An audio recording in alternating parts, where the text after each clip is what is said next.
নতুন একটি রেসিপি নিয়ে মৌমিতার পরিবারে সবাইকে স্বাগতম।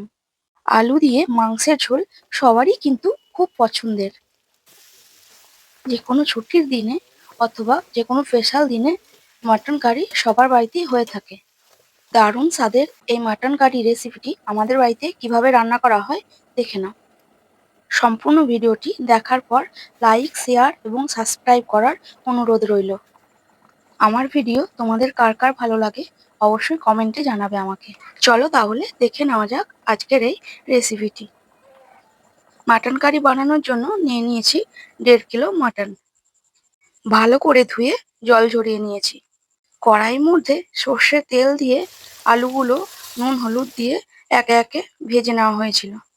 তারপর ওই তেলের মধ্যেই পেঁয়াজ আর কাঁচা লঙ্কা দিয়ে দিয়েছিলাম। মাটনের পরিমাণটা একটু বেশি, তাই এখানে আমি 500 মতো পেঁয়াজ দিয়েছিলাম আর 10-12টা কাঁচা লঙ্কা দিয়ে দিয়েছিলাম। পেঁয়াজটা অল্প ভাজার পরে আমি মাটনগুলো ওই পেঁয়াজের মধ্যেই দিয়ে দিয়েছিলাম। মাটনটা হাই হিটে 5 মিনিট ভালো করে ভেজে নিয়েছিলাম। মাটনটা ভাজার সময় আমি অল্প লবণও দিয়ে দিয়েছিলাম। মাটন থেকে যেহেতু জল বের হয়, সেজন্য মটনটা আমি হাই হিটেই ভেজে নিয়েছিলাম। এখানে মাটনটা রান্না করার জন্য তোমাদের দাদাভাই আমাকে হেল্প করে দিয়েছিল। মাটনটা ভেজে নিলে মাটনের মধ্যে যে একটা আঁশটে গন্ধ থাকে সেটা ভালোভাবে চলে যায়। তো দেখো মটনটা আমার এখানে হাফ ভাজা হয়ে গেছে। এরপর আমি মশলাগুলো দিয়ে দিয়েছিলাম। মশলার জন্য দিয়েছিলাম আদা। আদাটা আমি পেস্ট করে নিয়েছিলাম। তারপর দিয়েছিলাম রসুন। রসুনটাও আমি পেস্ট করে দিয়েছিলাম। মাটনের মধ্যে একে একে সব মশলাগুলো দিয়ে দিয়েছিলাম। রসুন বাটাটা আগে দিয়েছিলাম। রসুনের পরিমাণটা একটু বেশি দিয়েছিলাম। তারপর দিয়েছিলাম আদা বাটা। তারপর 5 চা চামচ হলুদ গুঁড়ো, 5 চা চামচ লঙ্কার গুঁড়ো এবং পরিমাণ মতো জিরের গুঁড়ো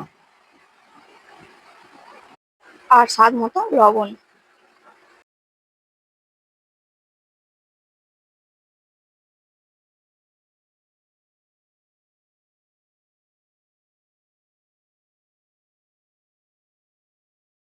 দুটো টমেটোও কেটে দিয়ে দিয়েছিলাম।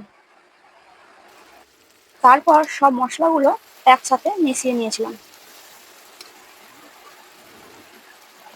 সম্পূর্ণ ভিডিওটি তোমাদের দেখার অনুরোধ রইল।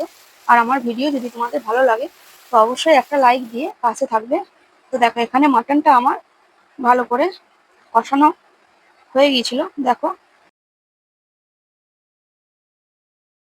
মশলা থেকে তেল ছেড়ে এসেছে। এখন দিয়ে দিয়েছিল একটা মিট মশলা। তারপর মিডিয়াম টু হাই হিটে ভালো করে আবারও কষিয়ে নিয়েছিলাম। মাটনটা আমার হাফ কষানো হয়ে গিয়েছিল। এখন আমি হাফ কেটে রাখা পেঁপে দিয়ে দিয়েছিলাম। তারপর পেঁপেটা মাটনের সাথে ভালো করে মিশিয়ে নিয়েছিলাম। লো হিটে রেখে 15 মিনিট মতো ঢাকা দিয়ে দিয়েছিলাম। 15 মিনিট পর ঢাকা খুলে ভেজে রাখা আলুগুলো দিয়ে দিয়েছিলাম মাটনের মধ্যে। মাটনের সাথে ভেজে রাখা আলুগুলো ভালো করে মিশিয়ে নিয়েছিলাম। তারপর লো হিটে আবারও 5 মিনিট ঢাকা দিয়ে দিয়েছিলাম। 5 মিনিট পর ঢাকা খুলে দেখো মাংসটা আমার পুরোপুরি এবার কষানো হয়ে গেছে। এবার আমি পরিমাণ মতো জল দিয়ে দিয়েছিলাম। মাটনের পরিমাণটা যেহেতু একটু বেশি, সেজন্য আমি এখানে জলের পরিমাণটাও একটু বেশি দিয়েছিলাম। আর মাংসটা যেহেতু আমার কড়াইয়ের মধ্যেই সিদ্ধ হবে, তাই আমি জলের পরিমাণটা একটু বেশি দিয়েছিলাম। তারপর গরম মশলা দিয়ে দিয়েছিলাম। গরম মশলাটা ভালো করে ঝোলের সাথে মিশিয়ে নিয়েছিলাম। তারপর হাই হিটে ভালো করে ফুটিয়ে নিয়েছিলাম 5 মিনিট। তারপর গ্যাস লো হিটে রেখে আমি আধ ঘন্টা ফুটিয়ে নিয়েছিলাম। রেডি আজকে আমাদের মাটন কারি। আমার রেসিপিটি যদি তোমাদের ভালো লাগে তো অবশ্যই একবার এইভাবে বাড়িতে বানিয়ে দেখবে। আজকের রেসিপিটি এই পর্যন্তই। আবারও চলে আসবো অন্য কোনো দিন অন্য কোনো রেসিপি নিয়ে। তো টাটা বন্ধুরা, সবাই ভালো থাকবে।